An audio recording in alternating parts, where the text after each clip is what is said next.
News पहुंचाएगा हर खबर आप तक। कराची में लाइन्स एरिया से मुताल्लिक बड़ा फैसला। रुकने सिंध असेंबली फैसल रफीक के खुसूसी अहकामात पर director lines area redevelopment project Waqar को फौरी तौर पर तलब कर लिया गया। ज़राए के मुताबिक इजलास में लाइन्स एरिया के अवामी मसाइल, तरक्याती मंसूबों और रीडेवलपमेंट के अहम मामलात पर तफसीली मुशावरत की गई।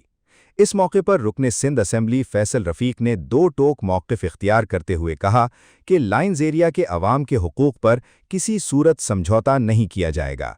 रुकने सिंध असेंबली फैसल रफीक ने मुताल्लिका हुक्काम को सख्त हिदायत जारी करते हुए कहा कि अवामी मसाइल को तरजीही बुनियादों पर फौरी हल किया जाए, जबकि जारी तरक्याती मंसूबों में शफ़ाफ़ियत, आला मयार और तेज़ रफ्तारी को यकीनी बनाया जाए। इजलास में इस बात पर खुसूसी जोर दिया गया कि लाइन्स एरिया के तमाम मकीनों को मुतबादिल रिहाइश सिर्फ लाइन्स एरिया में ही फराहम की जाए, ताकि शहरी अपने इलाके, रोज़गार और मामूलात ज़िंदगी से महरूम न हों। कैमरा टीम के साथ Abdul Rahman, CNBC city news, Karachi. इस वीडियो को लाइक करें, हमारे चैनल को सब्सक्राइब कर बेल आइकन जरूर प्रेस करें हमारी न्यू वीडियो सबसे पहले देखने के लिए।